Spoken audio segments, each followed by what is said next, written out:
And Grahame, everybody knows, I hope, and Grahame's going to tell us more about Sam's career and also pick at his brain about how he makes things. And it's as part of, as you know, the continuing series of events that we will have throughout the year with people from all aspects of the Lowndes County arts.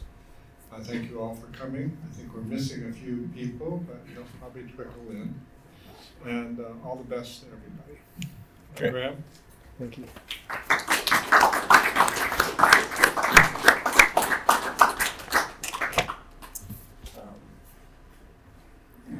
It's really a privilege for us to be able to have Sam here, Sam Pollard here. I've known him for a very long time. We were editors together many years ago, before I was connected with the school. He's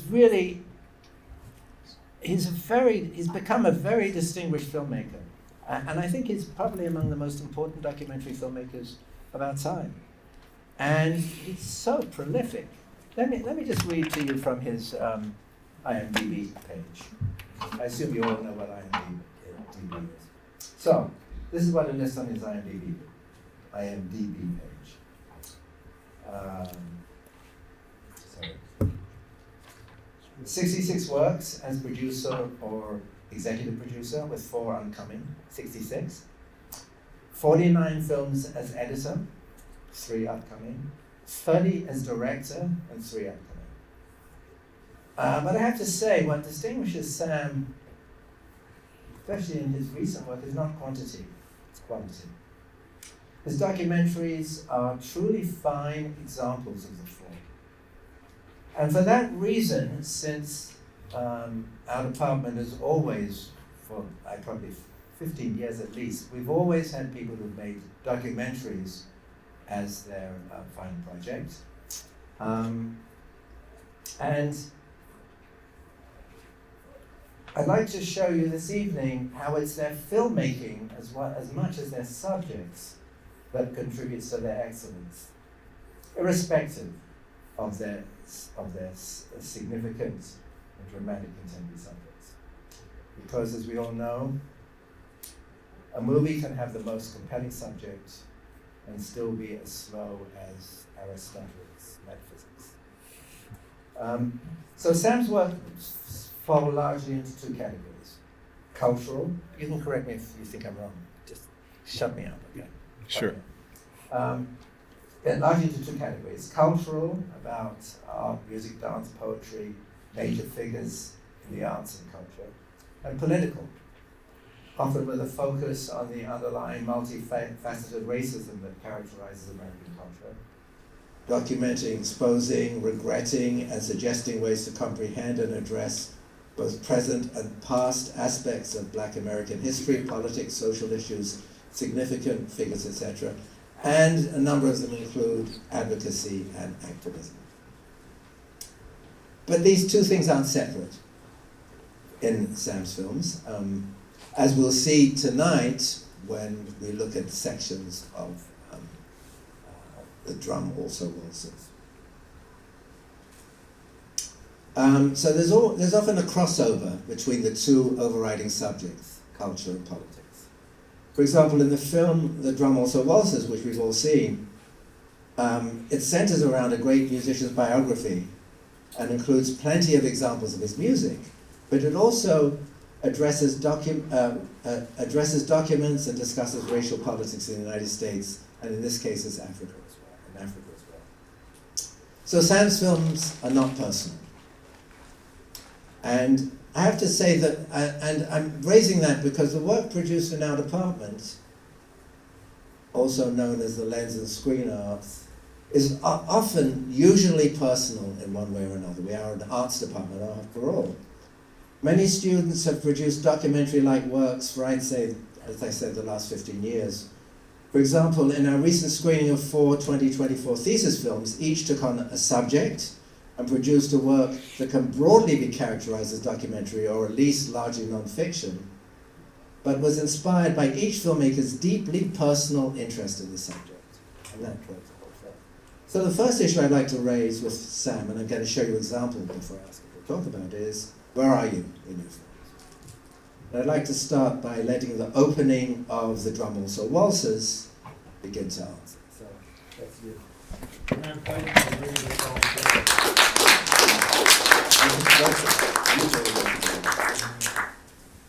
It is with great pleasure that I present to you Maybe we can turn the lights on. Mr. Max Roach.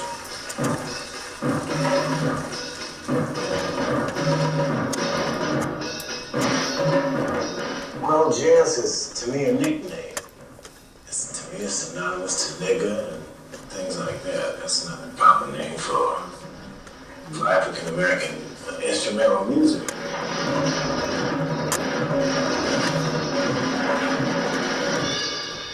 It never was a name that we as musicians gave to it. It was a name that just was given to it. So you know jazz musician? I'm an African American musician, and that's the kind of music that I play. Or I attempt to play. The Max Roach archive at the Library of Congress is extensive. Stills, audio recordings. Oh, I've seen this one. He knew that to document his legacy would be very important. These are the 80s.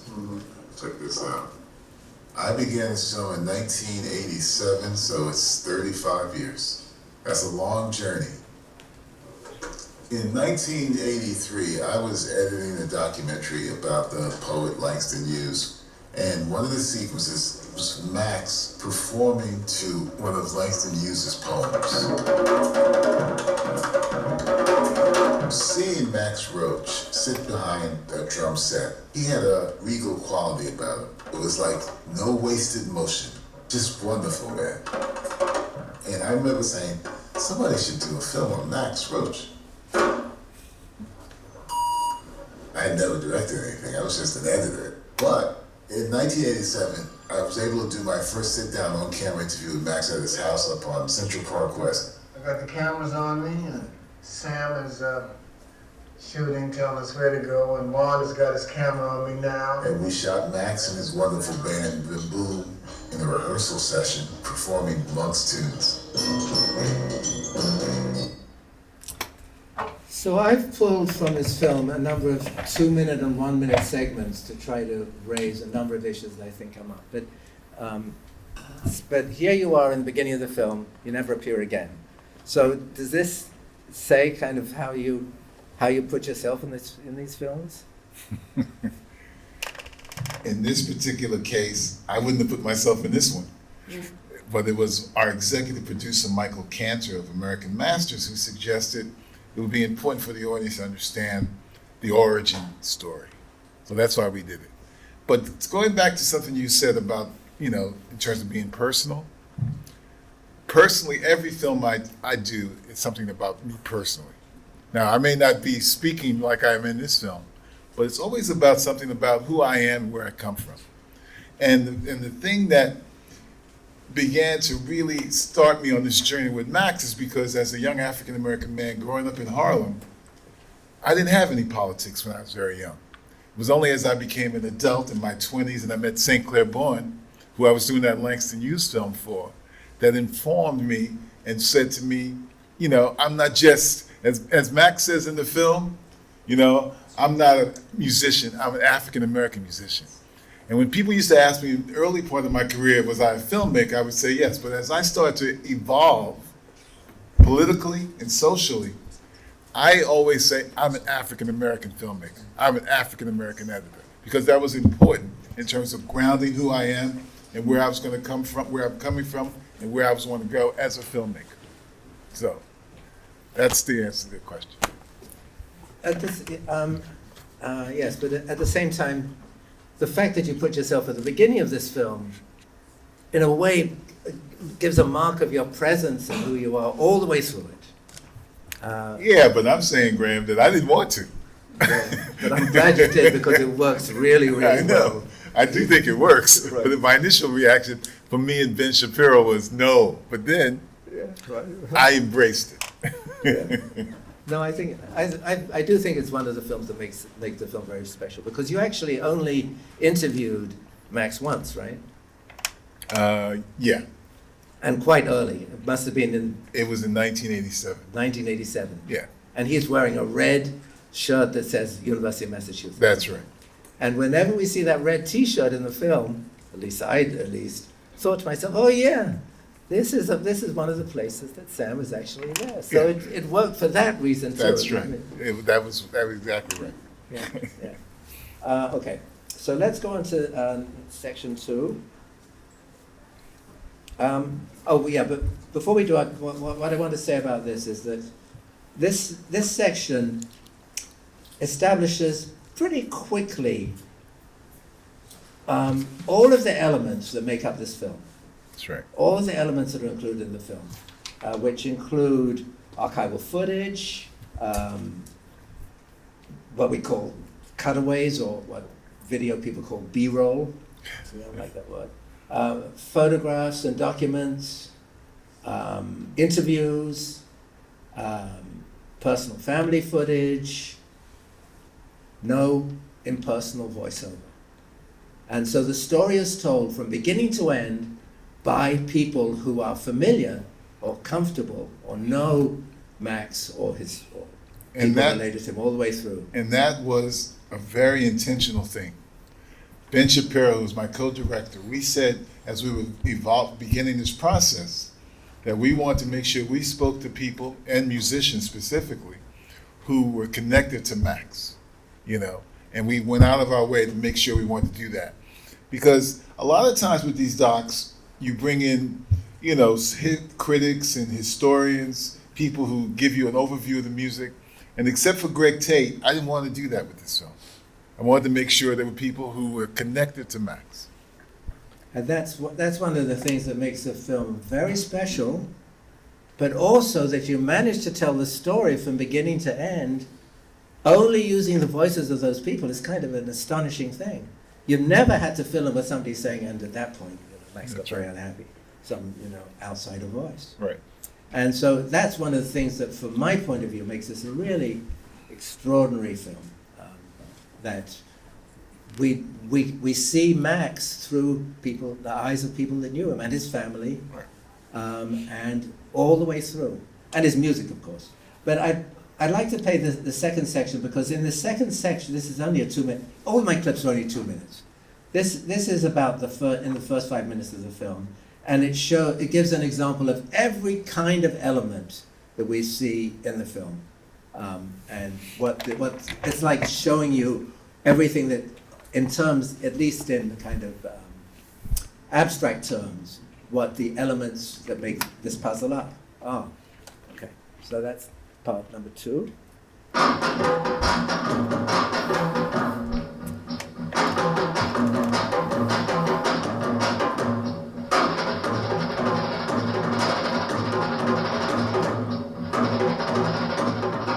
Max had this way of playing that seems so effortless.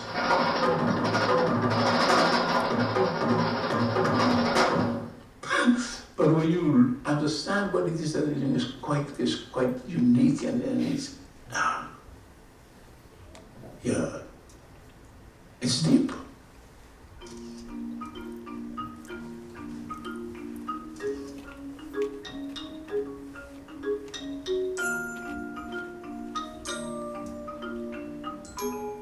I guess from the very beginning, my aspirations were to be involved in music, and especially this music that we call jazz. The music was the salvation. It was like sports is today. It's like basketball. That was it. We'd go to sit in the theaters on Saturdays all day without lunch and watch these wonderful musicians. My father bought me my first set of drums for graduating elementary school. That was the only gift I won. And I would set the drum up right so that when I got out of my bed in the morning to go to school, my bed was the drum seat. So I would get up in the morning before I'd go to school and actually just sit at them drums and imagine that I was Papa Joe or Big Sidney Cat. I couldn't play that early and couldn't wait to get home. Now this is 13, 14, so I could, after I finished whatever chores my family had for me to do and finished my homework, to sit down and play them drums until it was until the neighbors would come to the door and say, well, Mrs. Roach said boys just making too much noise. So, as I said, you can see all of that is all the elements, right? Photographs, photography, movies, Exactly. archival, first-person interviews, and other people that are just telling past the story. Did you deliberately set it up so we see the elements at the beginning? I'd like to think we did. Listen, if you go back and you watched all the iterations of this film, it changed tremendously when you get to this final film. The original film that I cut back in 1990 started with footage that you see later when Max is doing the Drum Also Waltzes. And then I used to go right to that story about him playing at the drums when he was a little boy, you know. And the original version of this film, before Ben Shapiro came on as my co-director, there was no other interviews. The whole film was told through Max's eyes. And this is for all you aspiring filmmakers. Never show your cut to the subject. I showed Max this cut, that early cut, and he hated it.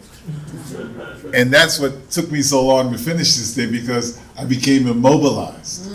I couldn't do anything. I said, oh my God, I put it on the shelf.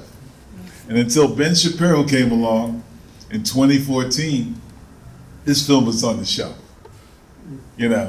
And that's when we came with this idea of making it very personal and really rethinking it, the whole structure, you know. And here's the other thing I want to say before I give it back to you, Grahame. No, keep it.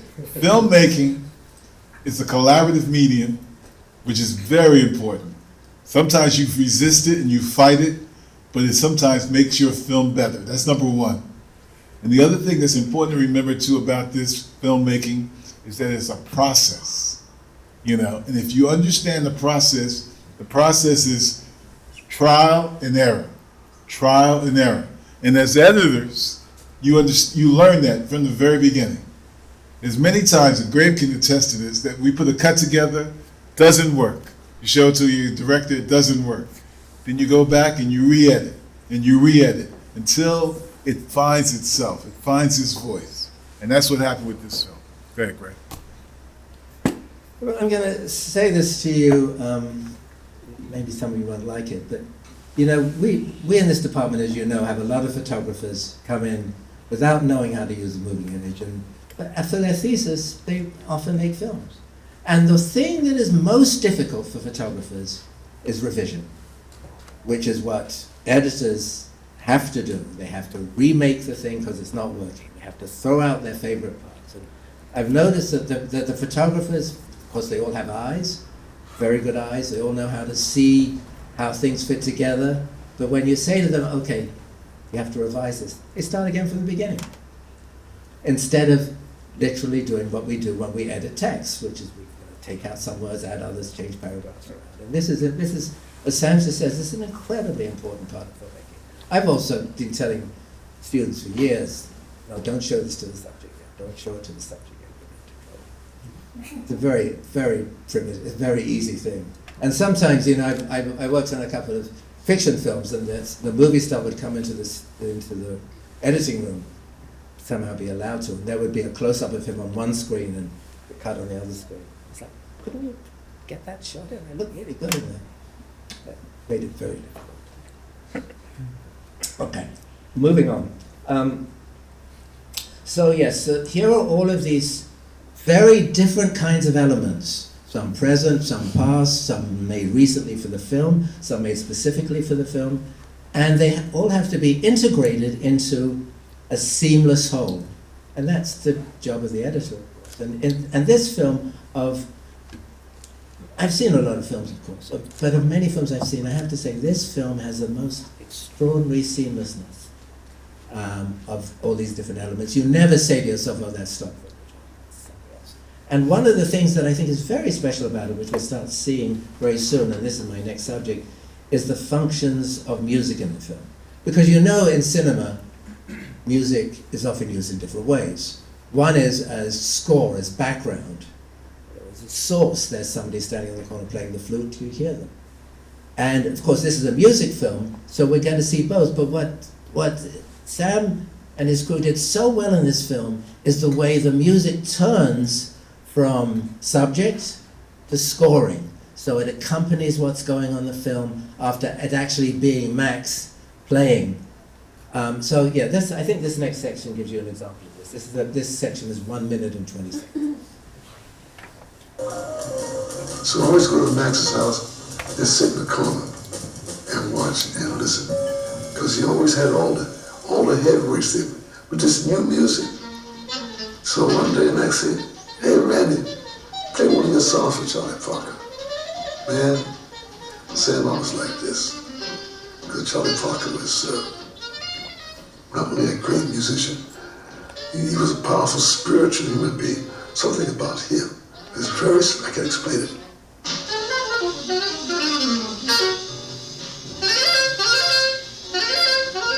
When Miles and I were working with Charlie Parker, his first piece would be his warm-up piece. It would be the fastest thing we performed for that night. And it would just destroy Miles and myself. You know, I'd be puffing and blowing, Miles would be, you know, it would just reduce us to nothing. He just breezed through it. And we would practice all day to get ready for this gentleman. I had a lot of freedom working with Charlie Parker. He would just write one sheet of music for Miles. He wrote a trumpet part.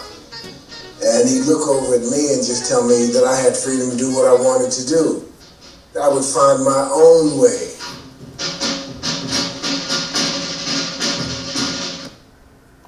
So you see what I mean? It's just so, well actually you can talk about this. In fact, it's just so wonderful how the music accompanies their speech just exquisitely. Then there they are playing it.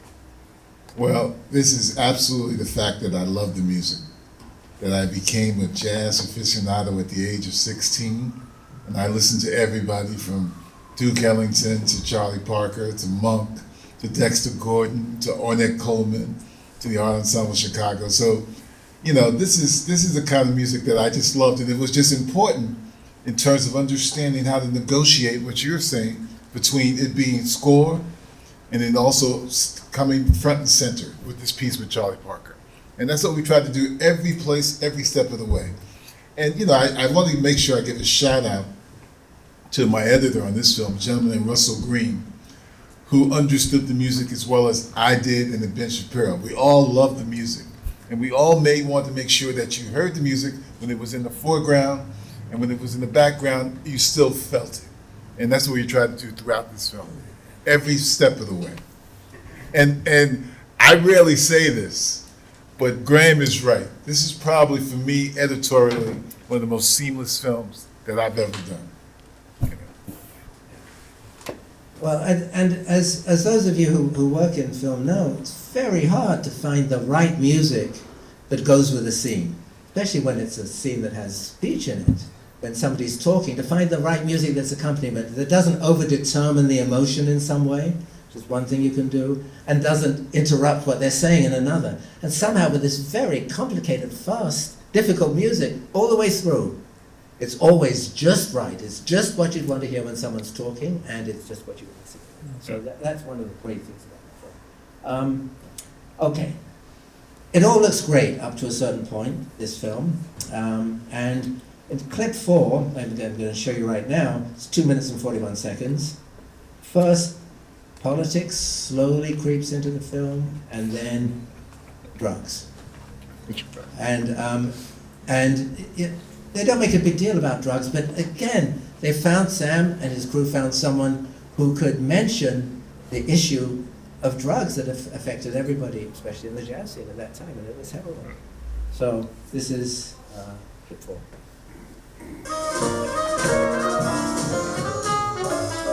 Bebop wasn't just being sweet and joyous like Louis Armstrong. It came by as an outraged expression of the time in which we lived, and it found great synergy with young black people. There was a new political feeling among the guys. You know, this was right after the war, and Bird and Max and Miles exemplified that.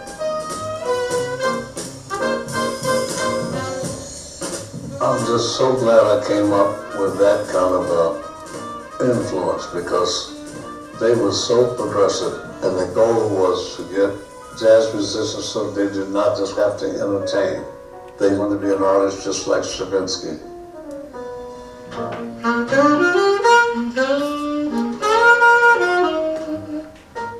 In the late 40s, most artists used something before they perform to give them that lift. And marijuana, that was the big thing. And also cocaine. Cocaine might be like New Year's Eve. That was a rich man's drug. Then also the powers that be put out this drug nobody ever heard of before. What's the difference? It doesn't smell, very cheap, get you high, and nobody knows. Nobody knew what it was. And they came with this heroin, and this thing spread. And so you got in that stupid trend of everybody else. And that's what Train and Miles and all of us did. But we weren't the only ones. Max had delved too. I was in a bad way as far as drugs and other things were concerned. I got in trouble and I got locked up. My mother came to get me out of jail.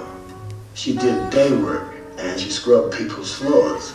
And she came, she said, you know, son, I got calluses on my knees.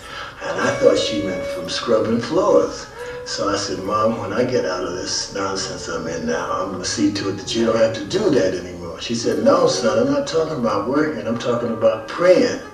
I'm praying so hard for you to get your act together till my knees have calluses on them. And so I decided then I had to change my way of living. So lovely second. So you did a lot of these interviews yourself, right?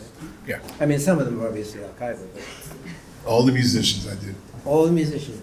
Yeah, and the family. So do you have a secret for interviewing? I mean, these guys are so straightforward and honest, and they say what you need. Well, you know, I walked in the room with every one of these musicians being a huge fan. You know, Randy Weston, Sonny Rollins, Dee Dee Bridgewater, you know, Quincy. I just walked into the room being a fan. And basically, you know, part of my approach to when I do an interview is to not try to make it be so conversational and and asking like, so when did you first meet Max Roach, you know? And what do you think of his music? Da, da, da. I'm sorry, you think of his music. I try to be conversational. You know, I want to enjoy it. I want them to enjoy it.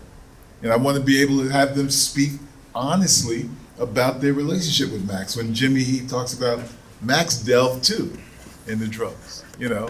Or later when what's his name's talking about Max attacking him on the bandstand, Julian Priester. You know, for me, it was such an honor to sit with these musicians who I have loved from so many years. I just felt so comfortable with them, and I think they sensed that. And, you know, the thing about Randy Weston, he was just such a giving man. You know, he died 2 weeks after we did this interview. You know, he died 2 weeks. You know, and it was just, every one of these musicians just felt comfortable talking to me. And even the children who I had known for a while. I knew Max's kids for a long time. So they all felt comfortable. And it was one of the few times there, and I've done many interviews in 40 years, but these were ones I just embraced and enjoyed. And that's part of the issue. When you're doing these interviews, you should embrace and enjoy. I was just in Memphis 2 weeks ago. I'm doing a new documentary about the history of the Lorraine Motel where Dr. King was assassinated. And we're looking at the Lorraine Motel before Dr. King's assassination and what happened to it. They turned it into the National Civil Rights Museum in Memphis. And every interview I did on this last shoot, I had so much fun. Even when I had a guy who I interviewed who only for 40 minutes only talked about himself. He barely talked about the Lorraine Motel. But was I upset? Was I, you know, did I want to cut it off? I said, let him talk, you know? Because I knew that even in that sort of he was so into himself, self-absorbed, I could find some moments. Again, it goes back to all my years as an editor, understanding that even when you have an interview where that kind of really goes off the rails, they're nuggets. right. There's nuggets in there that you can explore, and you can use. So did you go into these interviews with an idea of what you wanted to get from them, what you wanted them to say? Yeah, I knew. You know, I knew that Max and Randy Weston, for example, had a long relationship because they both grew up in Brooklyn. You know, I knew that. I knew that Jimmy Heath had performed with Max in the 50s and in the 60s. I knew that Dee Dee Bridgewater had replaced Abby Lincoln when Max was doing, you know, songs from the Freedom Now Suite. You know, I knew that when I interviewed Warren Smith, that he was a member of M Boom, and that he had known Max from being in Chicago. I kind of knew. I knew all that stuff. Ben and I had done our homework, you know, so I knew. But I didn't do, this is one of the things I also don't do anymore. When I first started being a director, I would do pre-interviews with the subjects I was going to interview. And I would ask them usually the same questions I would ask in the interview. And what would happen is when I would get to the interview and ask them the same question I'd already asked in the pre-interview, it was flat. There was no spontaneity to it. I don't do pre-interviews anymore, you know. I'll introduce myself, I'll talk about, you know, this is a film about Max Roach, but I'm not going to ask you specific questions until we're in front of the camera, because I wanted that spontaneity, you know. And you get a lot of material. You get a lot of material. A lot of time.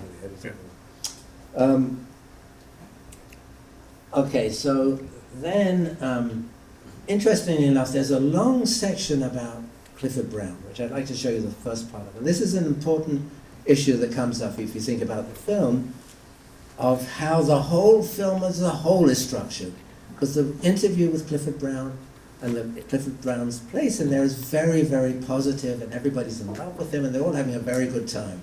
So let's start clip number 5, which is only a minute long. It looks like a music break, but in fact it's the introduction of a very important stage of Max's life.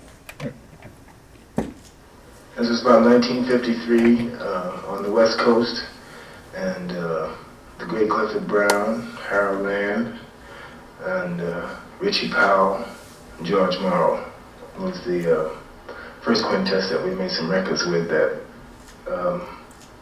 caught on, I would say, among the jazz public.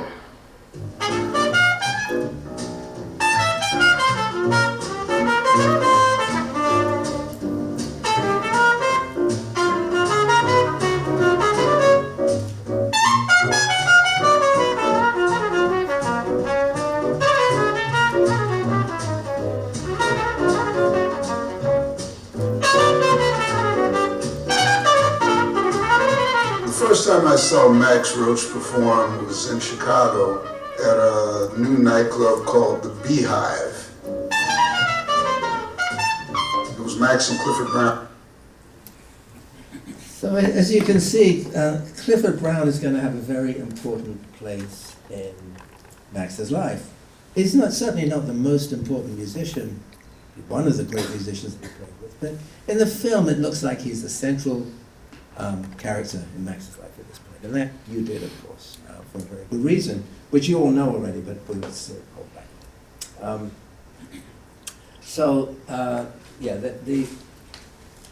This is this is the next clip. It's 3 minutes long, and you can see the time spent with Clifford and about what a wonderful time they're having and how successful they are. Okay. So if you can go with that, please. When I formed the group with Clifford Brown, of course, then I began to do things that I would do as a leader. I was responsible for the direction that the group was going musically, etc. And I had a chance then to develop the things I felt were important to what I wanted to do with the music. I love this section.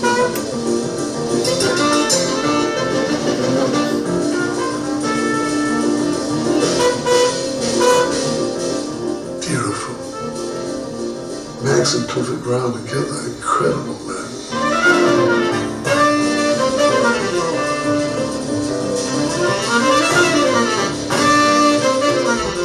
Man, when we were kids in Philadelphia, and they used to come, and we would be there for every note, because it was Max leading one of the most exciting groups of our time.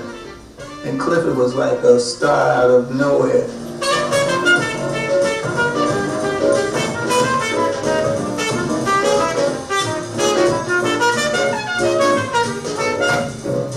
Johnny was one of the most complete musicians I had worked with. He could play drums, he played piano, and he was a good composer.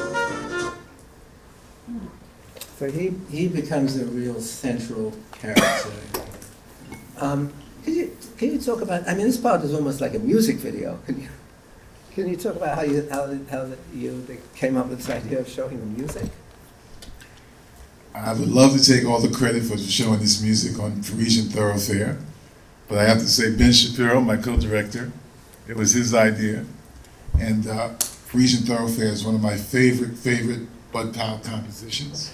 So when he said, let's get the music and let's make it work with the music at the opening of the beginning of the melody, I said, absolutely, man. And then superimposing the footage of Paris streets, perfect. And it was a way, from the very beginning, as you said, Graham, to set up the impact and the importance of Clifford Brown in this configuration that Max put together. The Clifford Brown, Max Roach, Clifford Brown quintet, So it was very important to sort of set up who Clifford was with Warren Smith's story, and then to show musically what he meant to this configuration of these musicians. And if you're going to show that last part, I don't know if you're going to show when he dies. Yeah. It was to build to the emotional climax and the impact of what happens to Clifford and what it had and how it impacted Max, which was very emotional. But for me, it's also interesting just in terms of cinematic and narrative structure that we don't, as a viewer watching it for the first time, you don't know that Clifford's going to die. No, you don't. It's very positive and everybody's happy and it's like a real high point in the film. And then not only does Clifford die, but it has a very deep impact on Max, for many years. So it's really about the kind of mountains of narrative, which is a much broader issue than kind of cut-to-cut editing. It's about how you really shape the entire story, which is so, again, beautifully done. And I would say that a part of this sort of evolving narrative, that the Clifford Brown sequence, really is a testament to the fact that I also cut narrative films. That I spent those so many years cutting all these films for Spike, where dramatically I had to build the emotion to reach a climax. And that comes from working on those narrative films over the years. And it's unusual to see a music film borrowing to such an extent from this kind of very, very specific narrative structure where you build up the audience, make the audience feel very happy, or you allow them to feel very happy about something that's very positive, and then you bring it down and it pulls you right into the story. So let's go to the next section, which I believe shows that. Their band was really going strong. Max Roach, Clifford Brown band, or Clifford Brown, Max Roach band, it didn't matter because they were that cool about ego and all this stuff. With them, it didn't matter. The relationship we had was something like nothing I'd ever experienced before. We respected and loved each other, and it was really like a family. We protected each other. Yes, actually, this is just more of that to show you that. And then, interestingly enough, to think about the narrative, they don't continue to the next part of the Clifford Brown story. They go to quite a long section about social history and racism in the United States after World War II. So this is clip number 8. When African Americans came back from the Second World War, a lot of us expected a change in how African people were treated. But in the 50s, nothing had changed. Jim Crow, racism, it was all there. Restaurants, you could go in restaurants and you couldn't sit down and eat, you could take something out, take it out. They stand there and take the food and go out and take it in your car or in the bus or whatever we had to travel in. I went through that era. And that's, it's horrible, man. You can't sit down in a restaurant, come on.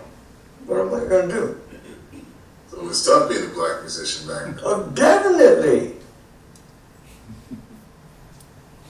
No, so this is, all the clips that I'm showing you are in the sequence of the film. So this happens right after we're in the very positive mood of the Clifford Brown story. And then, right after this, we get this next section, which is 6 and 7. No, sorry, this is number 9, right? This is clip number 9. Is it? I mean, it's whatever comes next. Clip number 9.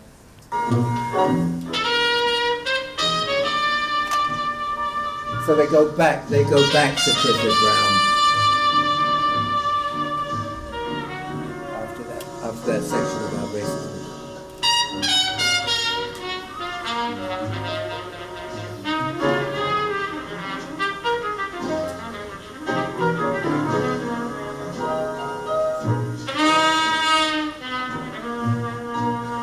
The Max Roach Clifford Brown group was performing at the Showboat in Philadelphia. That night they were going to get in the car and go to Pittsburgh, I think it was. Max didn't go.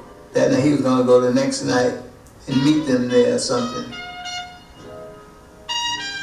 But Clifford and Richard Powell, the piano player, Nancy, I didn't know her last name, but she and Richard had just gotten married. They got in the car together. Those three got on the turnpike, and that's when they had the accident on the Pennsylvania Turnpike, and all of them died.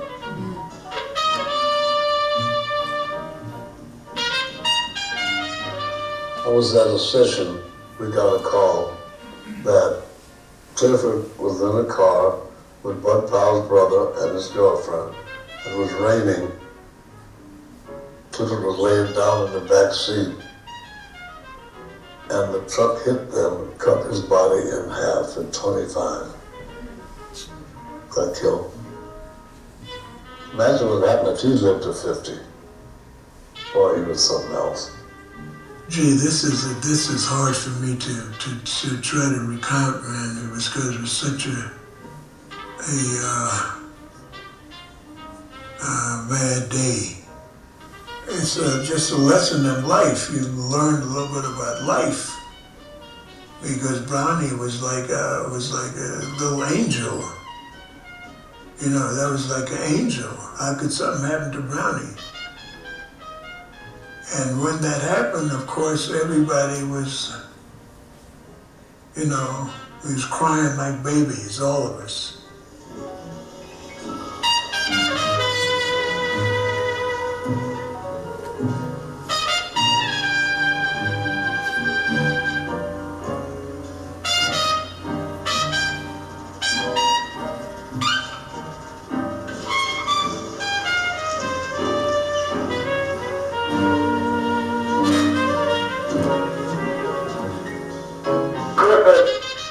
He was a joy to work with. That particular ingredient that we find in people. The choice of music for that section is so... Well, if anybody knows that song, Tenderly is always one of my favorite compositions. And when we heard Clifford play this version of Tenderly, I said to Russell, I said to Ben Shapiro, this is the song we got to use when he dies. Yeah. This is the song. But you don't know how, you don't hear it quite as sad when it first comes on the screen. You wouldn't know this because you never see it for the first time. But when I saw it for the first time, I didn't read it quite as sad as it is. It's just a beautiful tune. And then he dies, and then the meaning of the tune, the feeling of the tune changes. Right. This is, of course, for me, it's one of the most wonderful things about cinema. The way your reaction and your feeling and your interpretation of it is determined very much by the circumstances around the shot. Fabulous. Anything else to say about that? One of my favorite sequences in the film. Yeah, it's fantastic. And I learned to play saxophone when I was a young man. And one of the first tunes I learned was Tenderly.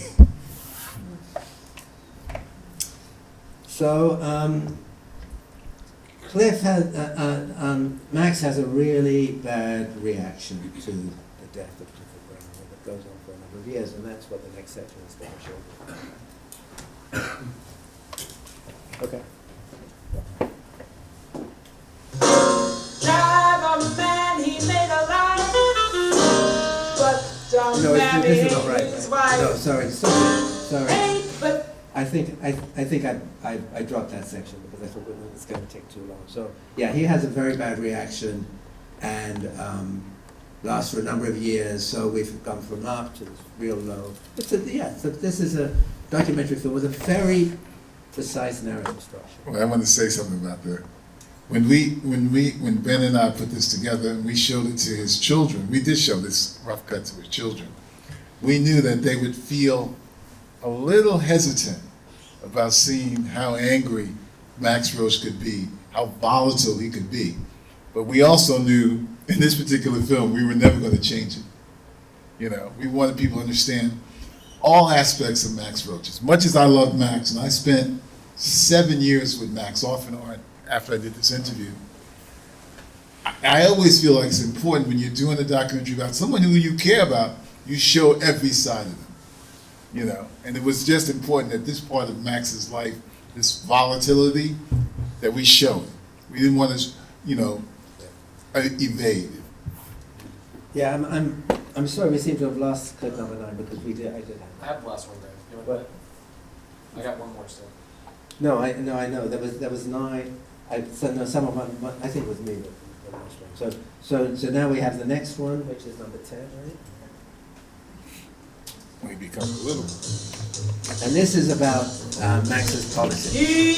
How politics. Oh no! Actually, it was the one before. So it was the previous one. Drive a man, he made a life, but the man he ate his wife. Ain't but 2 things on my mind.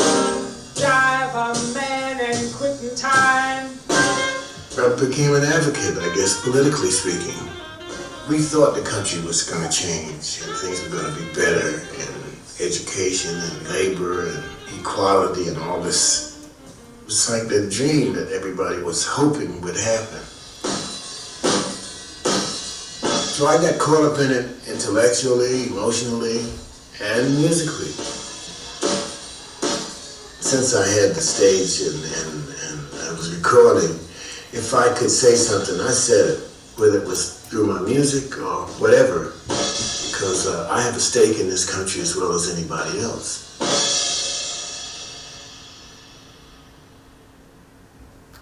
As a young kid, I would play with my parents' records. I would just pull the records out and look at all the amazing images, black and white images in particular, and also sometimes abstract art, because in certain record stores where people might have been racist, it'd be better to put just a piece of art on the cover as opposed to these black men that are just making music. And there was one record in particular that really fascinated me and kind of disturbed me, and this record was We Insist, the Max Roach Freedom Now Suite. You see these brothers looking serious, turned, looking at the camera, at the viewer, and behind them is a white guy. Clearly, he wasn't trying to serve them. And what my parents would explain to me was that's a protest going on at a lunch counter. Like, we're demanding the right to be able to come into this establishment.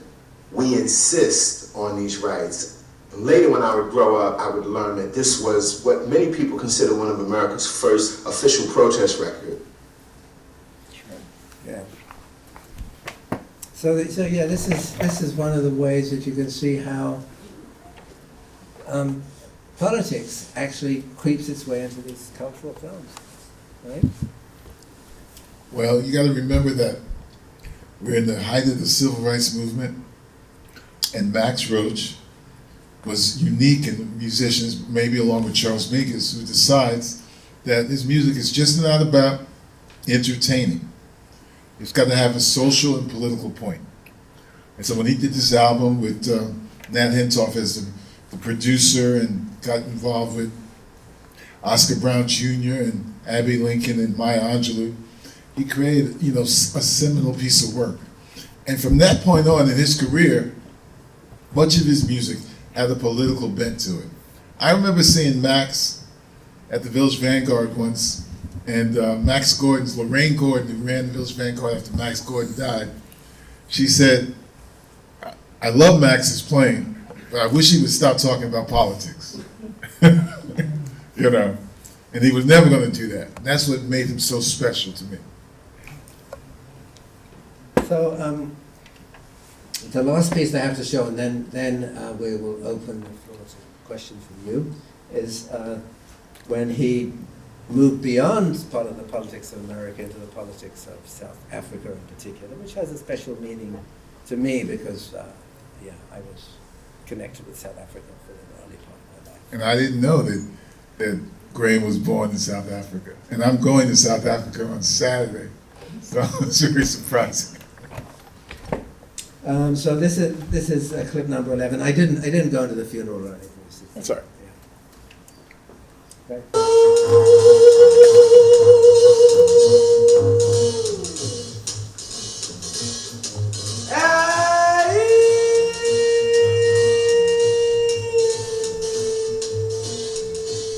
This particular piece, Tears for Johannesburg, was to commemorate the memory of all those young people who were killed in Johannesburg during the military insurrection on the students. And so that piece was dedicated to them. Even before the civil rights and Black Power movements and Panthers and all those folks made this connection between movement for justice here, movement for justice in Africa. You know, just kind of made a line in the sand. Said, this is how my music is going to address this worldwide movement for justice. It resonated with us. Freedom Now Suite with our quest for liberation in South Africa and in Africa. Because there was somebody, who really cared.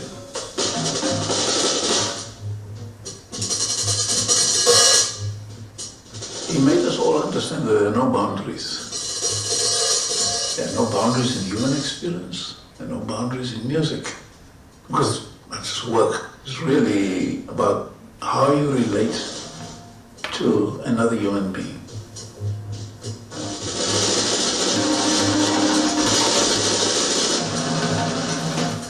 So there is this interlinking, interconnection with experience and quest. It was our story. The regime saw it as a threat.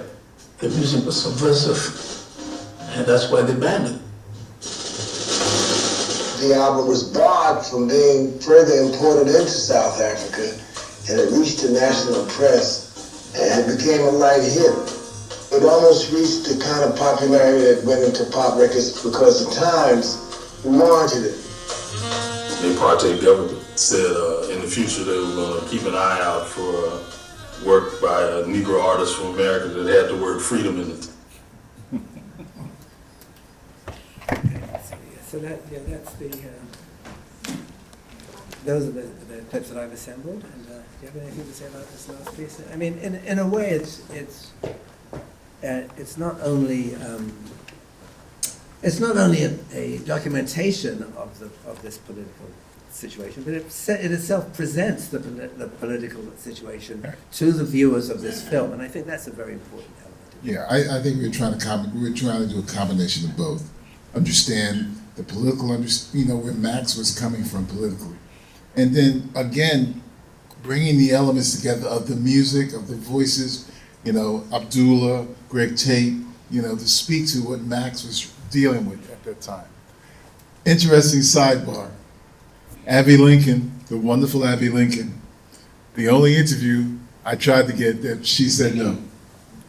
I took her to an extravagant dinner on 45th Street and 9th Avenue, wined and dined this lady, and she ate everything in front of her and drank everything, but at the end she said, I'll never do an interview about Max Roach. Why was she? Because they had such a tempestuous relationship. It was so intense. Yeah, it was so intense. She never let it go. And there's a filmmaker, aspiring filmmaker, photographer who's been working about as long as I had been on this film, working on a film about Abby Lincoln, that if she ever finishes it, it'll be revelatory. Okay. I have a question if I could. Sure. Oh, grab a mic. This one, Charlie, right behind you. Yeah, there's several. So just quick housekeeping, guys. We're recording this, so any question that is not said into a mic, we don't get for the recording. So please, if you have a question, say it into a mic. And we'll have to find a way to edit around it. Yeah. There was ways. Which brings me to the question, actually. We have two wonderful filmmakers here, Grahame and Sam. And they both started out as editors, and they're still editors.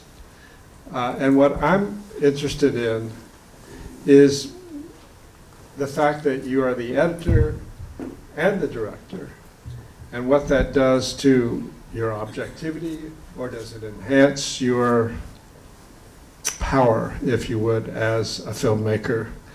Because we know that filmmaking is collaborative. I've never made a film and never will, but I've learned a lot about the structure of a film working with Grahame through many, many years. And this was a wonderful dissection of how a film plays out and what it's made. And I'm just wondering what that feeling, because many of these students have to cut, have to direct, and shoot themselves because they're independent and such. Okay? Does that question make any sense to you? Sure. My answer is this. I don't edit my own films anymore that I direct. No, I don't. I haven't edited a film physically in about 8 years. But as an editor of long standing, when I'm looking for an editor, I'm looking for someone who understands my sensibility and the sensibility of the material. And also as an editor, when I was an editor, I never liked the director sitting over me, telling me where to cut, when to cut, how to cut.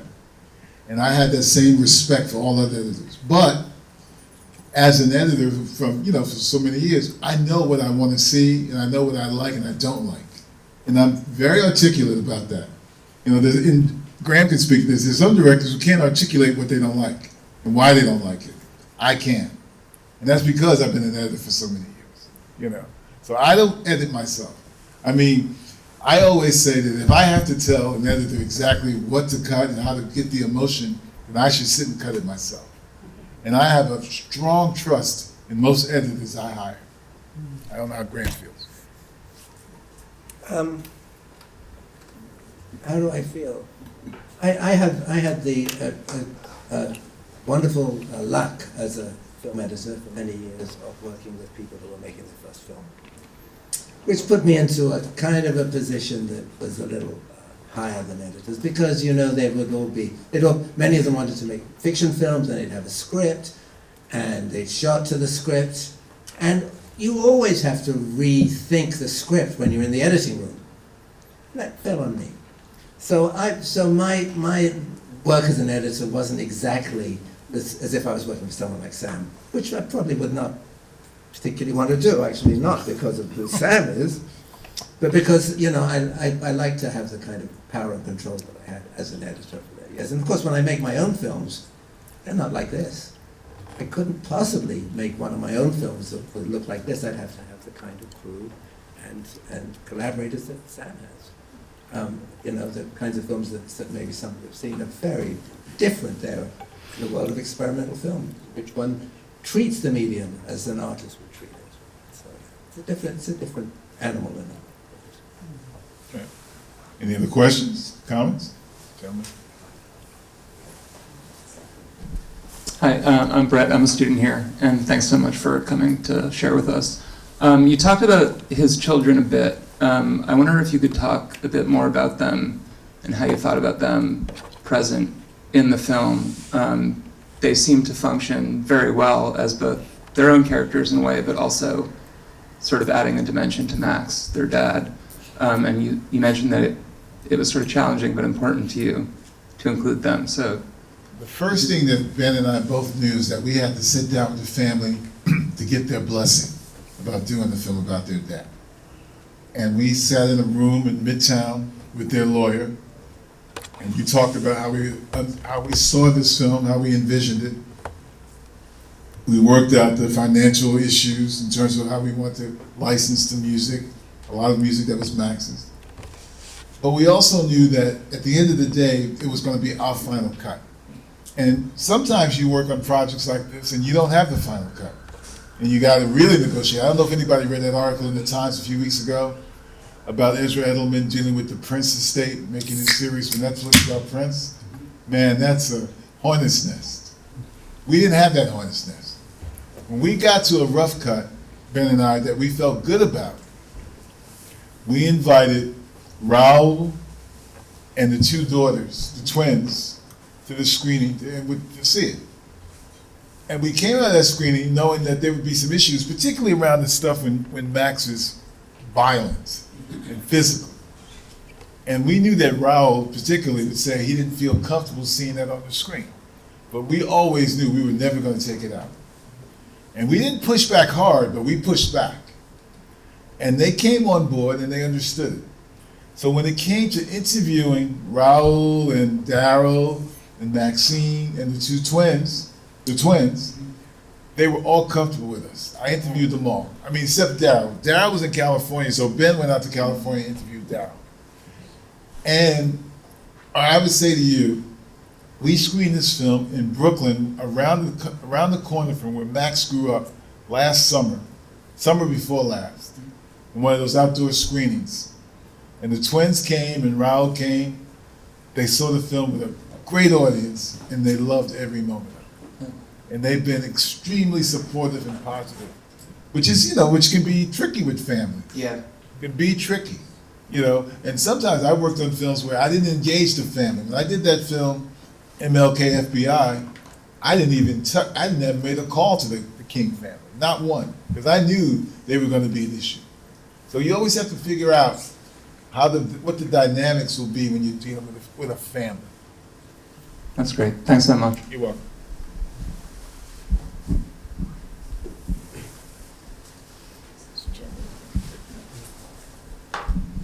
Could you speak a little bit about faces?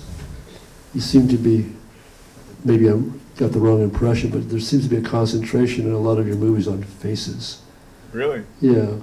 And, if you're going to try to do an inner monologue, with the person, that's pretty much what you got. It's one of the things that I like, and I think it goes back to when I edited Four Little Girls for Spike. And Ellen Kuras, everybody, if you know who Ellen Kuras is, she's a wonderful cinematographer and also a wonderful director. She has a new feature out about Lee Miller, the photographer, that came out last Friday, that she directed. And I remember when she shot these interviews for Four Little Girls, I love how she shot the close-ups and she got the intimacy of the faces. So ever since that time, when I started directing more and more, and the DP I used, a gentleman named Henry Adebanajo, I like to see those faces. I like to feel the presence of those faces, the intimacy of those faces. Now we shoot with two cameras, but that second camera is the close-up. And I like those close-ups. I like to see the people's faces. I want to feel them, the emotion in their eyes.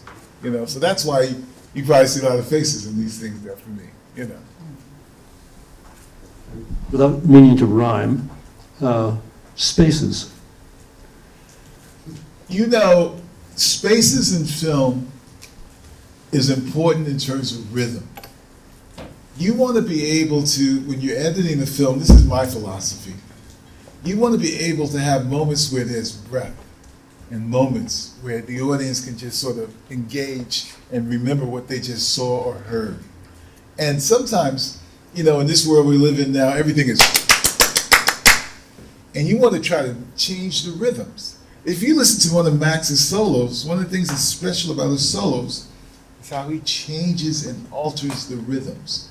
A good musician, a good jazz musician, to use that term, if you listen to Sonny Rollins or Dexter Gordon or Charles Mingus, they know how to alternate the rhythms. So you keep you're a little bit off balance, but you go with it, And as a film editor, I used to love to do that with films, to change the rhythm. So there'd be time where you could have some little space, let it breathe, So to me, it's just a part of the technique and a part of that process as a filmmaker and as an editor. But when you make that determination, do you make it in terms of within the film or with what you think the audience? It's always what's within the film. I try not, I always try to make the film for me. You know, the film is really for me. Now, Grahame knows this, the challenge is when you're working with somebody and they're paying you, they start to inform, whoa, why is that so slow? And why is this not this? And then you're trying to figure out how to hold on to what you want to keep doing in terms of the pacing and the rhythm, and also accommodate the person who's paying you. It's a dance. It's a definite dance. And I was saying to someone today on the train when I was coming up, a friend of mine who was with me on the train, I've been doing this a long time. And there's times where the push and pull of making a film, you want to strangle somebody. But then you pull back and you say, I made something special. You know, it's a dance. And it's a dance that I love. I've been doing it this is my 5th decade.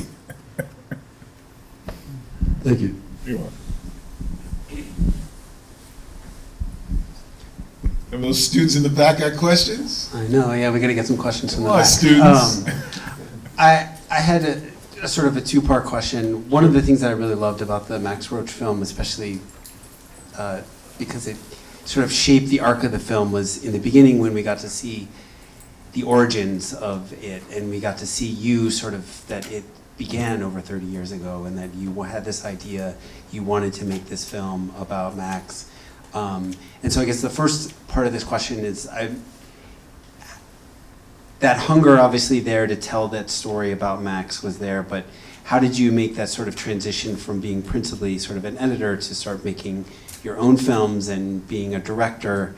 And then I guess the second part is, a lot of your recent films, you're working as a co-director. So you're working, collaborating with someone to tell a story, and I'm interested to hear about that process as well. So that transition and then that collaborative process.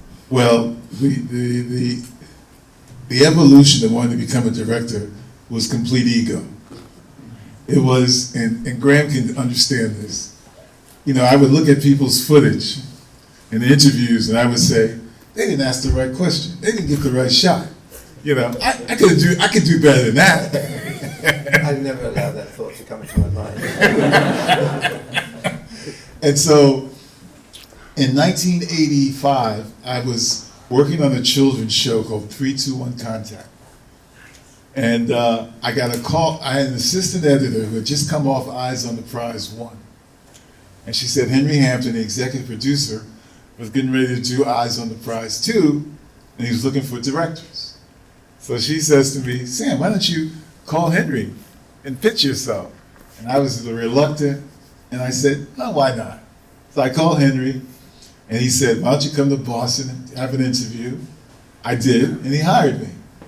And I got to tell you, Adam, the first day when I went into the production office to sit down to come up with the unfolding storyline for my episode, I said, what the? I said, this is not so easy. I had to figure out who to interview, why to interview, what to ask, what was the story structure. I had all done it in the editing room. Now someone was saying to me, put it on paper, Sam. Tell me what Act 1's all about.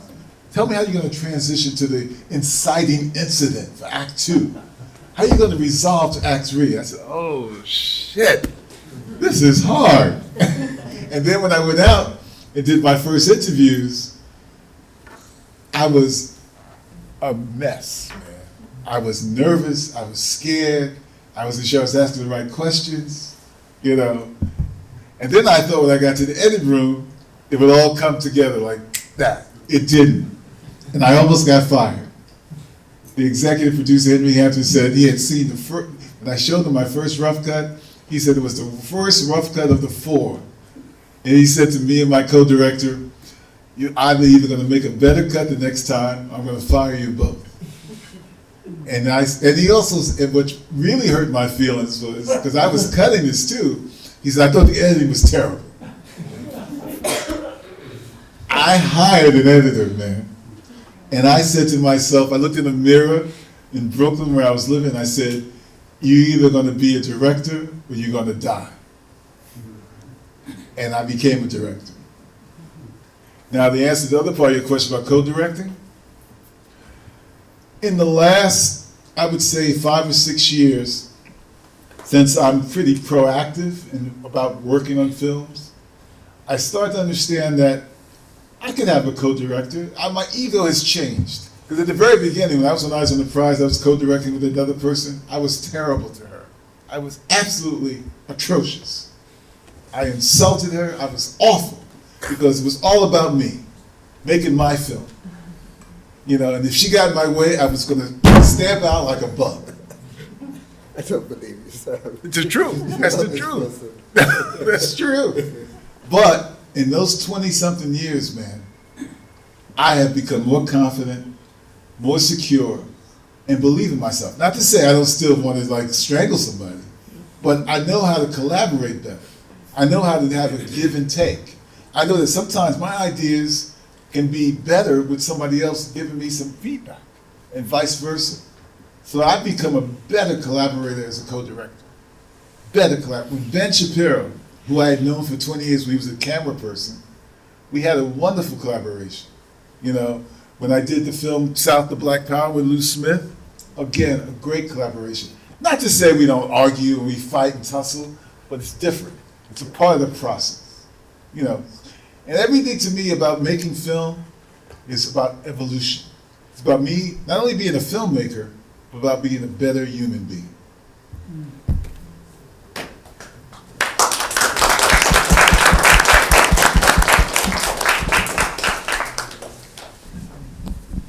Question. No student questions? There you go.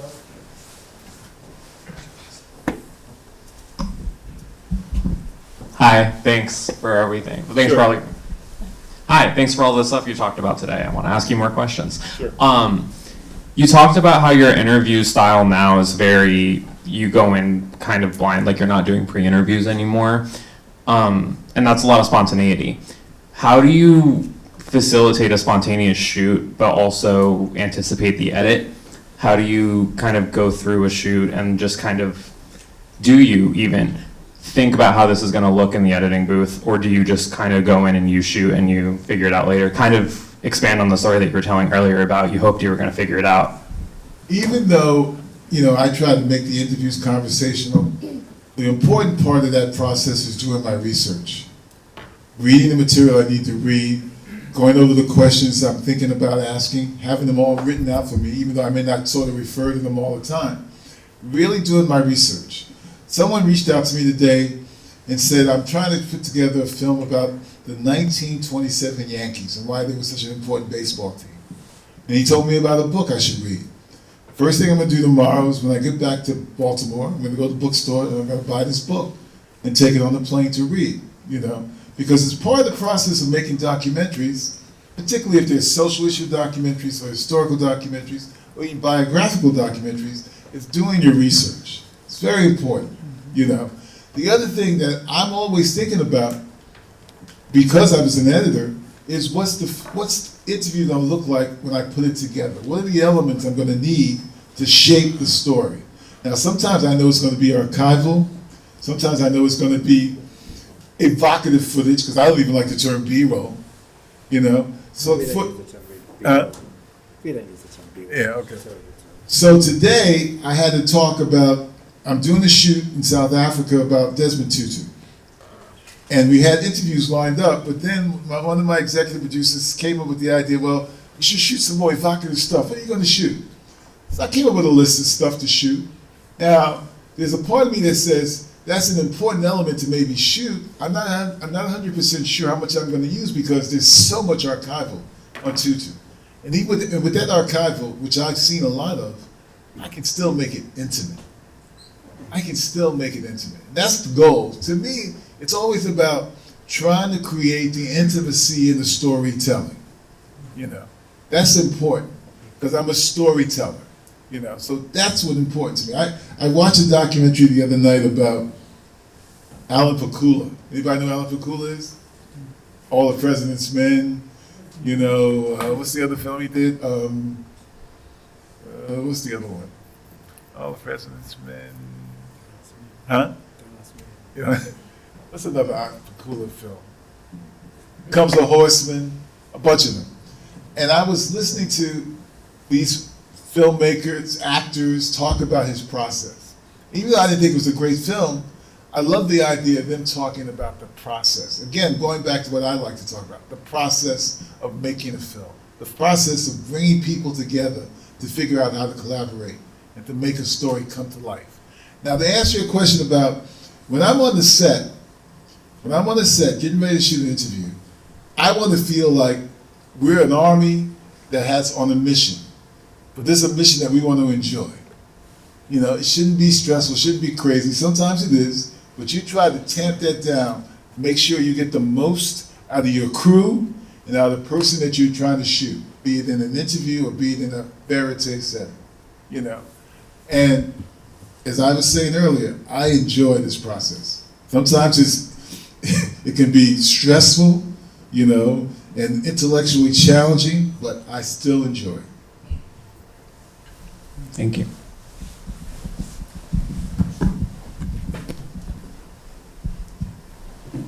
Hi Sam, thanks for coming.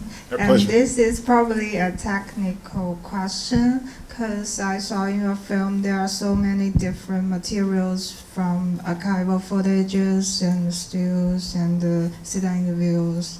Like, how did you put them together as a whole? Because I feel like it's really difficult to, you know, put them together to shape the story, and also from the style, they look like filmed by the same people, something like that. Thank you. With a documentary, particularly when it's archival based, it's important that you bring on a very good archival producer. And you really sit with that archival producer and you talk about the elements you think you need to tell the story, both visually, orally, both archivally in terms of footage, also in terms of stills. You know, and this film I mentioned earlier that I'm doing about the Lorraine Motel, the other day I put together a whole list of possible archival elements I needed, from audio to visual. You know, and I sent it to the archival producer and I sent it to the editor, you know. And I said to them today before I came over here on the Zoom call, I will add to that list. I'll go back through my transcripts and anything that I think speaks to visuals or oral stuff that I want, I will mention that and I'll put that on that list. And what you're trying to do when you find all these elements, you're trying to make them, to use Graham's term, you're trying to figure out how to put them together in a way that feels seamless. It doesn't feel, unless your point is to not be seamless and to make it a little more chaotic, you know, because there's so many approaches to shaping a film, you know, and being someone who's a real film lover, who's seen every filmmaker from, you know, Buñuel to Eisenstein to Spike Lee to Ava DuVernay, I study how filmmakers are making films and what they're trying to say, both cinematically, both socially, both politically, you know. And to me, that's the wonder of making films. You watch these things and you think, wow, they took all of these elements, particularly in the documentary world, and they made something. You know, wow, you say that. I remember watching Maya Deren's Meshes in the Afternoon, right? Did she do that? And I thought, wow, this lady is huge. And because I was working for a gentleman named Victor Koneski, who passed away last year, and we had rented the room, our editing space, to Maya Deren's ex-husband. And he came in and showed us some of her films. And I was amazed, man. She had 3 husbands. So this was a young one. And I was amazed at the ability for her to create a film that was so emotionally evocative, you know. So really understanding what your elements are, how to find those elements, and then engaging in how to put them together in a way that tells your story. They're very important. Teiji Ito. That's who it was.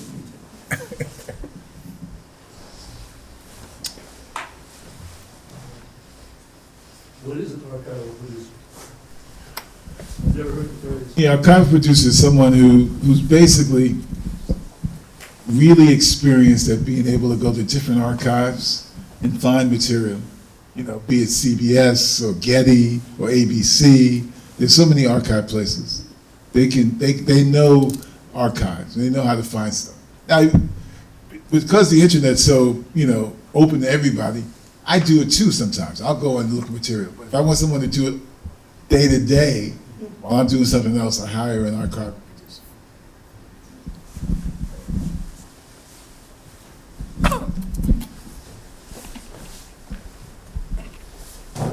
Hi, Sam. I'm Gina.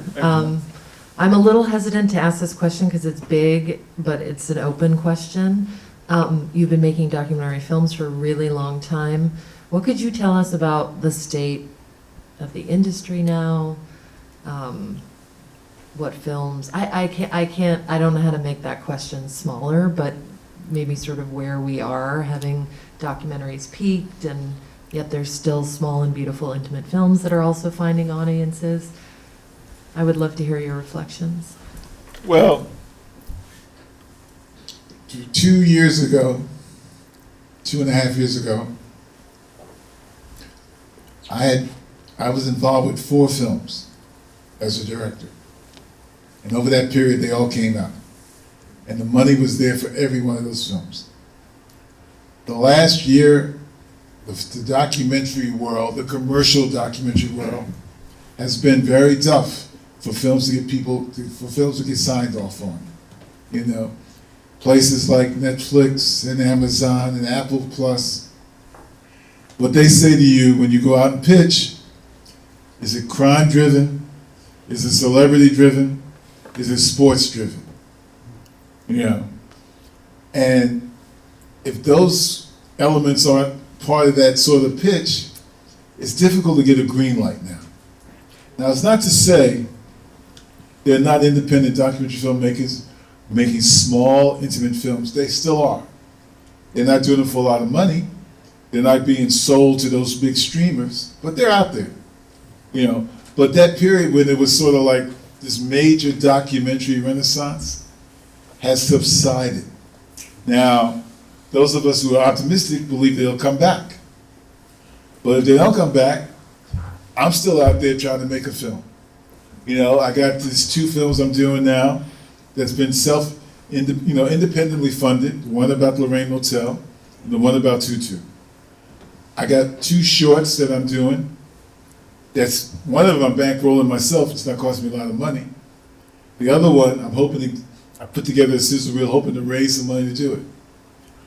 If you love what you do, and I love making documentaries, there's that old term my mother used to say, where there's a will, there's a way. So if you're thinking you're going to make lots of money with a documentary career, you're in the wrong line of business. Go and figure out how to make a feature film, and that's going to be tough. So it's a really down period in the documentary world now, but I'm optimistic that it'll come back up. Thank you.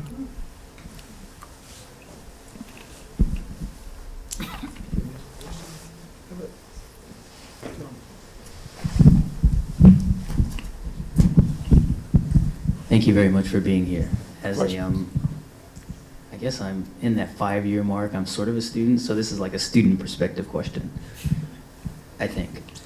Could you speak a little more about your political and maybe spiritual growth that you mentioned at the very beginning, not having politics as a young man and then having that become central, essentially, to your creative process? I think a lot of people, not a lot of people, students, young folks, anybody really, the world that we live in, if anybody's actually sensitive to the environment and the suffering of others and injustice or whatever, and you feel like you need to say something in some way, there seems to be sometimes a moment where that gets tabled because of everything that's out there. And I'd be very interested in hearing if you had any sort of conflicts within yourself or anything that sort of made you want to withhold what was driving you forward in terms of politics, etc. I grew up in East Harlem in a family with mother and a father and 2 brother and a sister. And like many Americans, I'm going to say this very clearly, As many Americans, even though I'm African American, I bought into the American dream, which was I could become a part of the American melting pot. And I could forget this. I could forget that I was black, become a part of the American melting pot where supposedly you didn't see color. That's how I was raised, man. That's what I saw on TV. Like many Americans, I watched John Wayne, Randolph Scott, Barbara Stanwyck. I bought into that's America. Now, when I became 16, 17, I said, well, where's our stories? I don't see our stories. But I still didn't grapple with that yet. I went to see The Learning Tree when I was 18 years old. I saw Gordon Parks. I said, wow, black director telling a black story, you know? But when I got in the film business, as I was saying earlier, and I decided to go on this path to become an editor, after I worked on my first film as an apprentice editor, I said to everybody who could hear me in earshot, I don't want to be defined as a black editor. I just want to be an editor. I just want to tell all kinds of stories. And that was my mantra in my 20s. But at the age of 29 and 30, I had just come off working on a terrible B movie about boxers in LA, dramatic film, and St. Clair Bourne, who's a wonderful documentary filmmaker, African American. He hired me to do a film about Chicago blues musicians, documentary. And we would work in the editing room every day for 6 months. And he basically brainwashed me. Because he says to me day after day after day after day, you as an African American editor, you have to be a part of this thing of telling our stories. Our stories are important. He had come out of Black Journal, which had been about telling black stories. After that 6 months, man, I changed. Now, I knew about all this stuff. I had read Langston, I had read Malcolm, I had read Ralph Ellison, I had read Zora Neale. But then all of a sudden, I understood it. I understood what my role was, what my direction was. So from that point on, for me, you know, was to do films about telling our stories, be it as an editor or be it as a budding and director. When I went on Eyes on the Prize, that sort of cemented it for me. All those stories we told on Eyes on the Prize too. When I began to work with Spike, who you know is political, that cemented it again. And so for me, the films I enjoy, the films that move me, are films that deal with social issues, political issues, and sometimes they can be entertaining, but it's about telling those stories. That's why when I worked on Langston Hughes with Saint as an editor, and I cut a sequence when Max was doing a solo to I Have a Dream. And that's when I had said to Saint, somebody should make a film about Max Roach. Because he embodied everything I wanted to be. His genius as a musician, but his proactiveness as a social and political human being. So it's not to say all my films are like that, but I try to make sure that I'm working in films that involve issues that mean something to me and mean something to my people, to this day. Thank you. You're welcome. I was going to talk to you about South, but I think.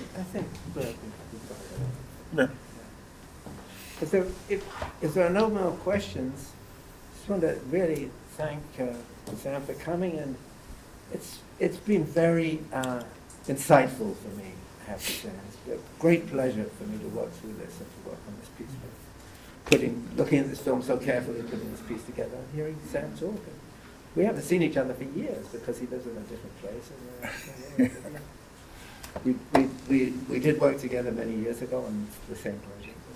Yes, so it's been really great, and thank you all for listening. And we should do it again before. Thank you for coming.